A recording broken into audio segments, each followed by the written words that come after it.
તમારે ખેતર લેવું હતું ને, તો મારા વાલા હું તમારા માટે ખેતર લઈને આવ્યો છું.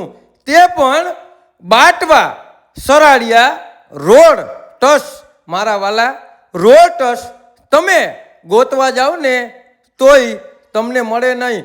અને 15 દીની ઓરવેલ માંડવી પણ આમાં ઊભેલી છે મારા વાલા. અને એક કૂવો, એક બોર અને પ્રાઇવેટ કન્ડિશન અને એક નાનું એવું મસ્ત મકાન પણ છે. અને ડબલ રોડનું ખેતર પણ છે. તો મેન હાઈવે પણ લાગે. અને આ એક નીચે જે ખેતરનો રોડ જાય તે પણ લાગે. તો હવે તમે રાહ જોવામાં અને આવા ખેતર અને જમીનના વિડીયો જોવા માટે અમારી આઈડીને ફોલો કરો, લાઈક કરો.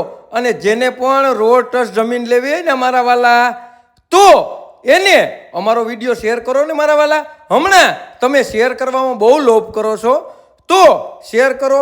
અને લોંગ વિડીયો જોવો હોય તો અમારી યુટ્યુબ આઈડીમાં જઈ આવો અને તેમાં તમને ફૂલ વિડીયો જોવા મળશે મારા વાલા. અને નેશનલ હાઈવે ઉપર જમીન આવેલી છે મારા વાલા. તમે કેદીકના કહેતા હતા ને કે મારે હોટલ થાય તેવી જમીન જોઈએ, રેસ્ટોરન્ટ થાય તેવી જમીન જોઈએ, અને પેટ્રોલ પંપ થાય ને તેવી જમીન જોઈએ. તો હું તમારા માટે એવી જમીન લઈને આવ્યો છું મારા વાલા. તો એની માટે અમારો કોન્ટેક કરો ને મારા વાલા.